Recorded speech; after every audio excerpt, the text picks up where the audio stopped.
अयोध्या बहुत दूर नहीं है। श्री महाराज जी, हमारे बड़े महाराज जी परमहंस राम मंगलदास जी महाराज अयोध्या गोकुल भवन में दो सिद्ध संतों की तपस्थली है। अयोध्या में किसी आश्रम में आप जाओ, उससे पूछो गोकुल भवन, प्राय सबको पता है। ये नए जो हैं इनको नहीं, पुराने जो अच्छे भजनानंदी संत हैं, समस्त देवी देवता प्रत्यक्ष होकर के हमारे श्री महाराज जी को दर्शन दे करके और दिव्य पद लिखा गए, दिव्य चरित्र लिखा गए। सारे वैकुंठ का वर्णन हमारे श्री महाराज जी 28 प्रकार के नरकों का वर्णन लिखा गए। महाराज जी संयमनपुरी में सूक्ष्म शरीर से जाकर के देख करके लिखाया है। मास्टर साहब सुनने के बाद शरीर के सारे नटबुल्ट ढीले हो जाते हैं। अरे ये कुछ ना बनी, सारे दिन केवल बस मैं हानियों साता रह गया, कुछ कर ही नहीं सके। ये जीवन ऐसे निकल गया झांझ मजीरा बजाने में। इसलिए बहुत जरूरी है जीवन को संभालना। आज बता रहे हैं जैसे इस चरित्र का, अरे गुरुदेव कितना महान चरित्र है, इतना पवित्र ग्रंथ है। अरे कहा भैया इतना पवित्र ग्रंथ नहीं, इस ग्रंथ का महात्म्य जानते हो? नहीं गुरुदेव जरा बताइए। बोल पड़े, परीक्षते कथां वक्तुं सभायां सुसंस्थिते सुखे सुधा कुंभं गृहीतेव देवास्तत्र समागमन। सोनकादि ऋषियों को सूत जी महाराज बोध करा रहे, भैया ये तो बहुत छोटी बात बताया जो आपको बता रहा हूँ। काल जाल मुखा ग्रास निर्णास त्रास हेतु, ये तो बहुत छोटी बात है भैया। अरे जिस समय सुखताल में श्री सुखदेव भगवान महाराज परीक्षित को ये चरित्र सुनाने चले, उसी समय सारे देवता एक अमृत से भरा घड़ा लेकर के आ गए। और जैसे देवताओं को देखा, सुखदेव भगवान ने प्रश्न किया, यहाँ ये दोनों का तुम बराबर तुलना कर रहे हो देवताओं? अरे एक तरफ कांच और एक तरफ मणि, ये दोनों की तुलना नहीं हो सकती। ब्रह्मरा तो विचारेवं तदा देवान जहासहा। जाओ, आप लोगों को दुर्लभ है क्यों? श्रीमद् भागवती वार्ता सुराणाम दुर्लभा। देवताओं को भी ये कथा दुर्लभ है महाराज, देवताओं को ये कथा प्राप्त होने वाली नहीं। लाख जतन करेंगे, लाख प्रयास करेंगे।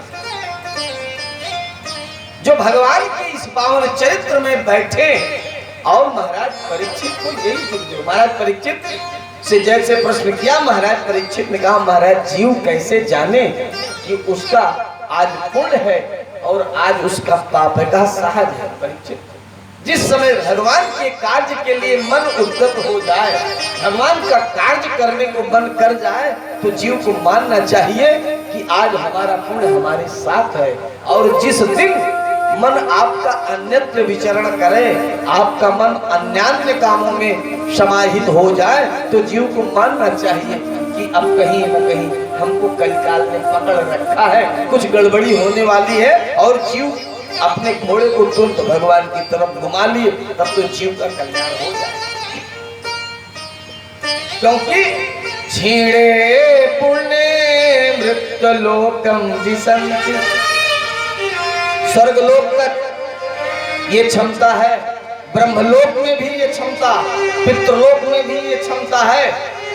अभी पितृलोक का वर्णन हमारे व्यास जी महाराज, आप जब कभी हरिवंश पुराण का पावन चरित्र सुनेंगे तो हमारे व्यास जी महाराज ने एक पितृकल्प की उसमें पूरा डाल दिया है व्याख्या, पितृकल्प ही डाल दिया है पूरा।